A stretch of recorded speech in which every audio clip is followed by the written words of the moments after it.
गुरुर्ब्रह्मा गुरुर्विष्णू गुरुर्देवो महेश्वरः गुरु साक्षात् परब्रह्म तस्मै श्री गुरवे नमः।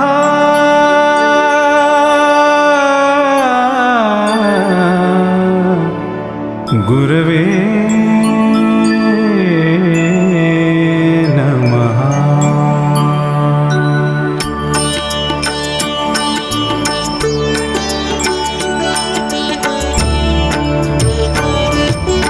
अनुसुयात्री सुकुमारा श्रीपाद वल्लभ दिगंबरा दत्तदया घन दयावरा श्रीपाद वल्लभ दिगंबरा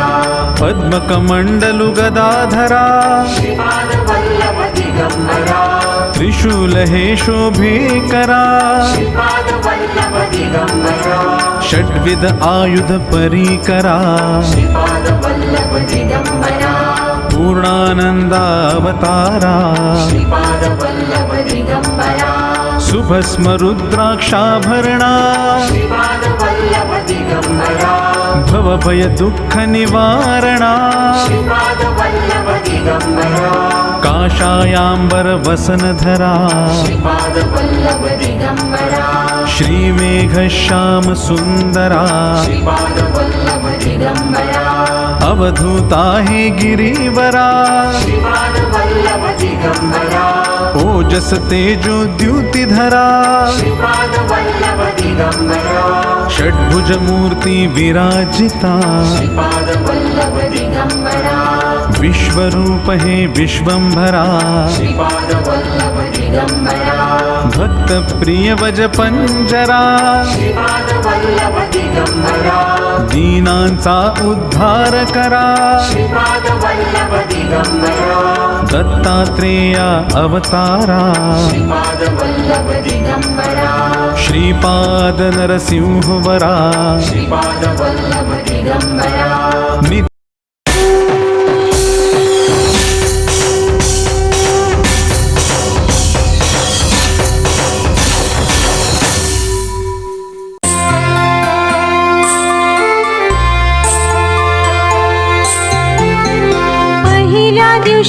पहिला दिवस ब्रह्मा विष्णू आणि महेश खास अनुसया पोटी आले जन्मास जो बाळा जो जोरे जो अनुसया पोटी आले जन्मास जो बाळा जो जोरे जो अनुसया पोटी आले जन्मास जो बाळा जो जोरे जो दुसऱ्या दिवशी झाला आनंद नाचू लागले नारद चंदन बुक्का लाविला गंध दत्त बाळाचे चरण वंदिन जो बाळा जो जोरे जो दत्त बाळाचे चरण वंदिन जो बाळा जो जोरे जो दत्त बाळाचे चरण वंदिन जो बाळा जो जोरे जो तिसऱ्या दिवशी आनंद मोठा स्वर्ग कैलासी वाजली घंटा पाची अमृत सोन्याच्या ताटा नगर जनांसी सुंठोडा वाटा जो बाळा जो जोरे जो नगर जनांसी सुंठोडा वाटा जो बाळा जो जोरे जो नगर जनांसी सुंठोडा वाटा जो बाळा जो जोरे जो चौथ्या दिवशी चंद्र पूजेचा प्रकाश पडला महाली सूर्याचा 9 लक्ष तारे प्रकाश चंद्राचा जसा झळकतो हिरा रत्नांचा जो बाळा जो जोरे जो जसा झळकतो हिरा रत्नांचा जो बाळा जो जोरे जो जसा झळकतो हिरा रत्नांचा जो बाळा जो जोरे जो पाचव्या दिवशी दत्त दिगंबर सर्वांगाशी ती विभूती सुंदर शंख चक्र गदा घाली अलंकार गळा शोभे सुमनांचे हार जो बाळा जो जोरे जो सुमनाचे हार जो बाळा जो जोरे जो गळा शोभे सुमनाचे हार जो बाळा जो जोरे जो सहाव्या दिवशी नारद बोले अत्री ऋषींचे भाग्य उजळले गुरु दत्त जन्मास आले पंचामृत तिथे वाटले जो बाळा जो जोरे जो पंचामृत तिथे वाटले जो बाळा जो जोरे जो पंचामृत तिथे वाटले जो बाळा जो जोरे जो सातव्या दिवशी हिंडता वन केळी नारळ चाफा चंदन नाच मांडला मोर हंसान जो बाळा जो जोरे जो नाच मांडला मोर हंसान जो बाळा जो जोरे जो नाच मांडला मोर हंसान जो बाळा जो जोरे जो आठव्या दिवशी कल्पतरूला आसन बघा घाली बसण्याला कामधेनू नित्य सेवेला जो बाळा जो जोरे जो कामधेनू नित्य सेवेला जो बाळा जो जोरे जो कामधेनू नित्य सेवेला जो बाळा जो जोरे जो नवव्या दिवशी बोले गणपती औदुंबरा खाली दत्त बैसती दत्ता मागुनी वृक्ष पूजिती तया होई पुत्र संतती जो बाळा जो जोरे जो त्रिगुणात्मक त्रयमूर्ती दत्त हा जाणा त्रिगुणी अवतार त्रैलोक्य राणा नेती नेती शब्द नये अनुमाना सुरवर मुनिजन योगी समाधी नये ध्याना जय देव जय श्री गुरुदत्ता आरती वाणिका हरली भवचिंता जय देव सबाह्यभ्यंतरी तू एक दत्त अभाग्यासे कैची नकळे ही मात पराही परतली तेथे कैचा हा हेत जन्म मरणाचा पुरला से अंत जय देव जय श्री गुरुदत्ता आरती वाणिका हरली भवचिंता जय देव दत्त येऊनी या उभा ठाकला साष्टांग नमने प्रणिपात केला प्रसन्न होऊनी आशीर्वाद दिला जन्म मरणाचा फेरा चुकविला जय देव जय श्री गुरुदत्ता आरती वाणिका हरली भवचिंता जय देव दत्त दत्त ऐसे लागरे ध्यान पार परे मन झाले उन्माना हेतूपणाची झाली बुडवाड एका जनार्दनी श्री दत्त ध्यान जय देव जय श्री गुरुदत्ता आरती वाणिका हरली भवचिंता जय देव जय जय अनंत माऊली धरी कृपेची सावली आरती वाळी तो तव पद कमली जय जय अनंत माऊली जय जय अनंत माऊली धरी कृपेची सावली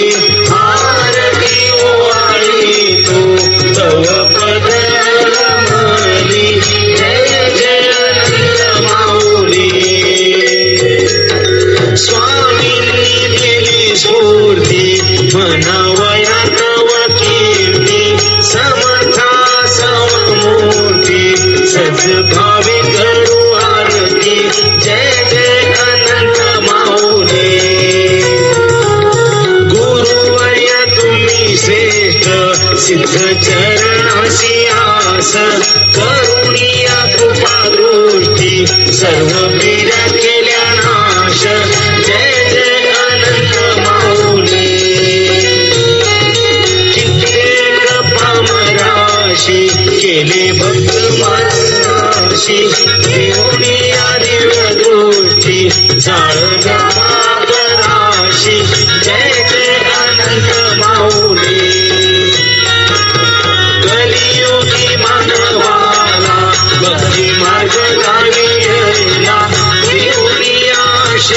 पद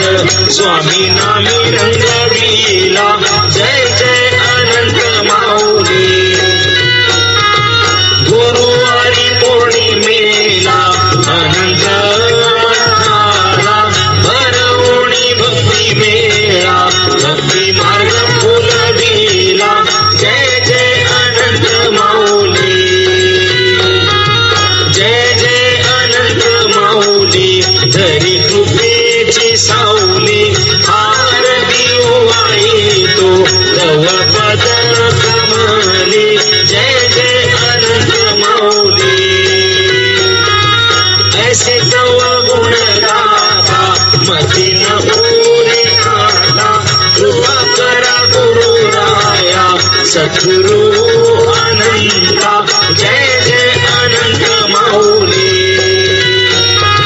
सोडोनिया कर आता करी विनंती वसंता कृपा करा स्वामी राया सद्गुरु समर्था जय जय अनंत माऊली जय जय अनंत माऊली धरी कृपेची सावली सद्गुरु विठ्ठल स्वामी समर्थ महाराज की जय. अवधूत चिंतन श्री गुरुदेव दत्त.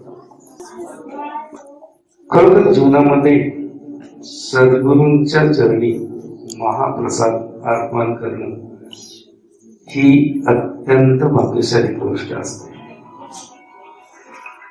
आणि सद्गुरूंची जर कृपा असेल तरच ते शक्य होतं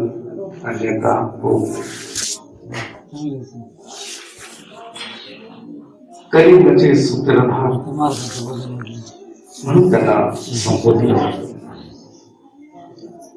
पूर्ण ब्रह्म असे त्यांना संबोधलं जातं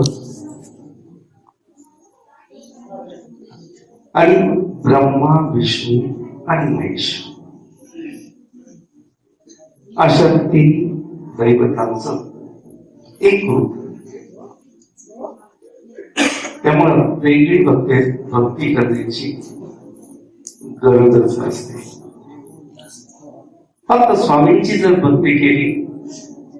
तर ती तिन्ही दैवतांना लाभत असते. कारण तिन्ही दैवतांचं ते एक रूप आहे. सद्गुरूंची आळवणी करताना आपण त्यांना म्हणतो हे युगराजा, आम्हाला एवढंच माहिती आहे की 2 हात तुला जोडले आणि तुझ्या चरणांचं दर्शन घे. कारण आम्ही सर्व मायातीत आहोत, मायेच्या अधीन आहोत. म्हणजे एक प्रकारचं लिमिट आमच्यावरती आहे आणि त्या लिमिटच्या पलीकडे तुम्ही आहात आणि हे आम्हाला काही समजत नाही. कारण प्रत्यक्ष वेदांनाही ज्यांचं वर्णन करता आलेलं नाही अशी महाविभूती आपल्याला काय समजत. आणि म्हणून हे योगराजा आमच्या हातात एवढंच आहे की तुझ्या चरणांचं दर्शन घे आणि आमची जी काही सुख दुःख आहेत ते तुमच्यापर्यंत पोहोचवणं एवढंच आमच्या हातात आहे. आणि खरोखरच अक्कलकोट स्वामी अत्यंत प्रेमळ आणि दयाळू असं दैवत आहे. अवतार समाप्तीच्या अगोदर हम गया नहीं जिंदा आहे. खरं तर ईश्वराचे आतापर्यंत अनेक अवतार झालेले आहेत, परंतु असा हा एकमेव अवतार की हम गया नहीं जिंदा आहे. म्हणजेच मी लौकिक दृष्ट्या जरी गेलो असलो जगाच्या राजगर्दीप्रमाणे जन्म झाला की मृत्यू अटल असतो, तस स्वामी समर्थ हे मानवी रूपामध्ये अवतरले आणि सदैव समाविष्ट झाले. स्वामी भक्त बाळोबा महाराज हे अत्यंत दुःखी झाले होते ज्यावेळी स्वामी समाधिस्थ झाले. त्यावेळी ते अत्यंत दुःखी झाले होते. 2 ते 3 दिवस त्यांनी अन्नत्याग केला होता, पाणी सुद्धा ग्रहण केले होते. अशा वेळी योगराजांनी त्यांना सदैव दर्शन दिलं होतं. यावरून असं सिद्ध होतं की खरंच स्वामींनी जे वचन दिलेलं आहे हे तंतोतंत खरं आहे. आणि म्हणूनच त्या आजही अनेक लोक या कलियुगात सुद्धा त्याची प्रचिती घेत असतात. आणि ही प्रचिती येण्यासाठी अंतःकरणापासून भक्ती आणि योगीराजांची जर अंतःकरणापासून भक्ती उपासना केली तर निश्चितपणे आपल्या कुठल्याही संकट समयी स्वामी समर्थ महाराज हे धावून येत असतात. असे महान परब्रह्म अक्कलकोट स्वामी योगीराज अक्कलकोट स्वामी समर्थ महाराज की जय. अवधूत चिंतन श्री गुरुदेव दत्त.